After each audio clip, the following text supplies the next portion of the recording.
हम नींद पूरी करते हैं, रात में 8-9 घंटे सोते भी हैं, लेकिन जब सुबह में उठते हैं तो बहुत लेज़ी फ़ील करते हैं। हर वक़्त हमारा पूरा दिन जो है वो थकावट से भरपूर होता है। तो ये हर वक़्त थकावट होती क्या है? इसकी मेजर रीज़न्स क्या हैं?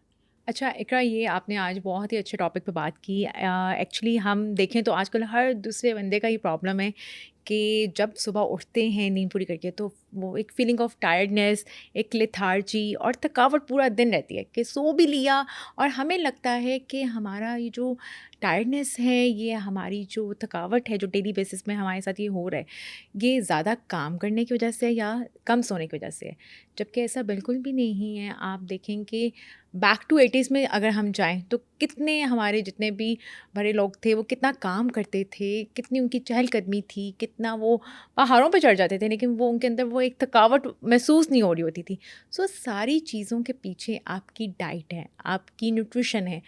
आप नींद पूरी भी कर लें, अगर आपकी न्यूट्रिशनल डेफिशिएंसीज़ हैं, आप जो खा रहे हैं वो सिर्फ़ आपको एम्प्टी कैलोरीज़ प्रोवाइड कर रहे हैं, वो आपको तवानाई नहीं दे रहा, वो आपको सेहतबख्श ग़िज़ा नहीं है आपकी। सो अल्टीमेटली ये होगा लेटर ऑन, वो आपको या तो आपको थकावट रहेगी या आप जितना मर्ज़ी आप कम काम कर लें। अब तो आजकल ये होता है कि थोड़ा-सा भी काम करके हम थोड़ा चलना-फिरना शुरू कर दें तो हमें एक वो हो रहा होता है कि थकावट हो रही है, लेज़ीनेस फ़ील हो रही होती है। सो इस सब के पीछे जो है रूट कॉज़, वो आपकी डाइट है, वो आपकी न्यूट्रिशन है। बिल्कुल ठीक है, यानी आप कह रही हैं कि अगर हम डाइट अच्छी नहीं ले रहे, तो उस वक़्त तो हमें फ़ील नहीं होता, लेकिन कुछ सालों के बाद हम थकावट में ही रहेंगे और हम इंटरनली वीक होना स्टार्ट हो जाएँगे। बिल्कुल। अच्छा, इकरा इसमें ना डिफरेंट फैक्टर्स हो सकते हैं। समटाइम्स ये होता है कि आपकी डाइट बहुत अच्छी है, आप सारे मैक्रोज़, सारे माइक्रोज़ ले रहे हैं, आपकी बॉडी में किसी चीज़ की डेफ़िशिएंसी नहीं है, जो कि बहुत मुश्किल है कि आपकी बॉडी में किसी चीज़ की डेफ़िशिएंसी ना हो, क्योंकि आजकल टू बी वेरी ऑनेस्ट कोई भी डाइट प्योर नहीं है, कोई भी डाइट ऑर्गेनिक नहीं है अनटिल अनलेस आप अपनी आँखों से ना देख लें। सो कहीं न कहीं आप में 1 या 2 माइक्रो न्यूट्रिएंट की डेफ़िशिएंसी होती ही है। जैसे आजकल विटामिन डी बहुत कॉमन है, हर छोटे बच्चे में भी, एडल्ट्स में भी, ओल्ड एडल्ट्स में भी देखा जाए। सो विटामिन डी जो है वो सबसे मोस्ट कॉमन डेफिशिएंसी जा रही होती है।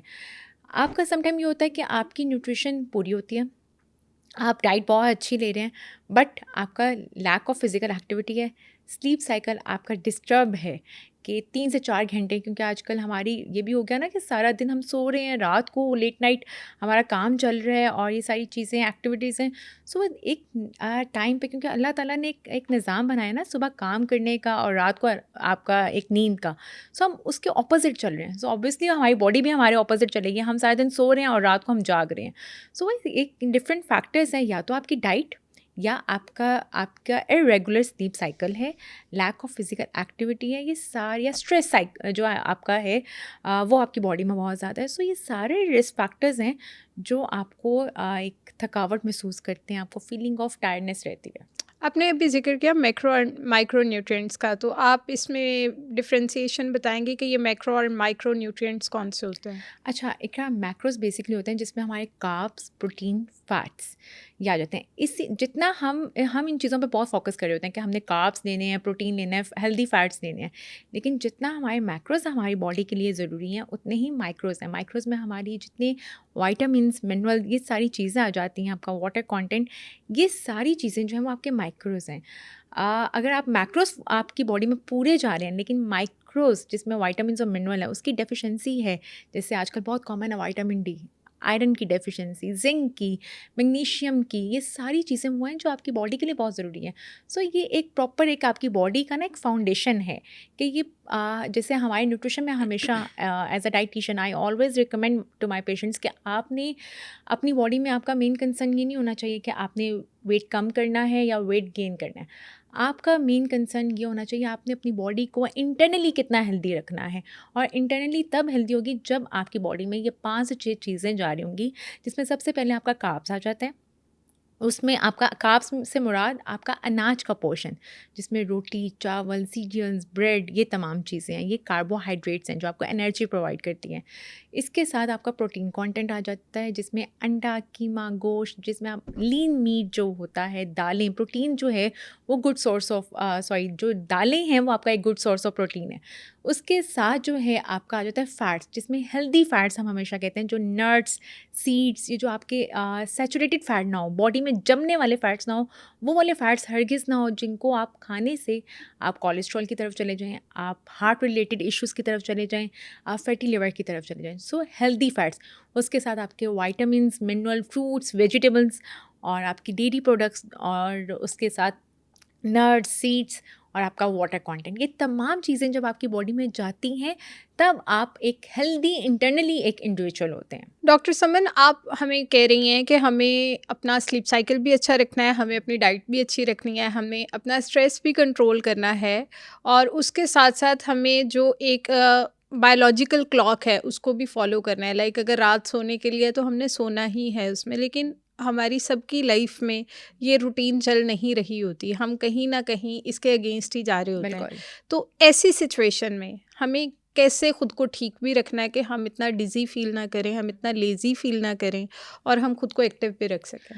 देखिए इकरा, इसमें सबसे इम्पोर्टेंट ये है कि आपको मेक श्योर होना चाहिए कि आप जो खा रहे हैं वो आपको सिर्फ एम्प्टी कैलोरीज दे रहा है, कि आपकी एपिटाइट को सिर्फ सप्रेस कर रहा है कि आपने खाया और उससे आपकी भूख ख़त्म हो गई, या जो आप खा रहे हैं वो आपको न्यूट्रिशन, आपको तवानाई, आपको ग़िज़ाइयत से भरपूर है, कि वो जो खाना आप खा रहे हैं वो इतना हेल्दी है कि वो आपकी बॉडी के लिए बहुत सेहत बख्श है।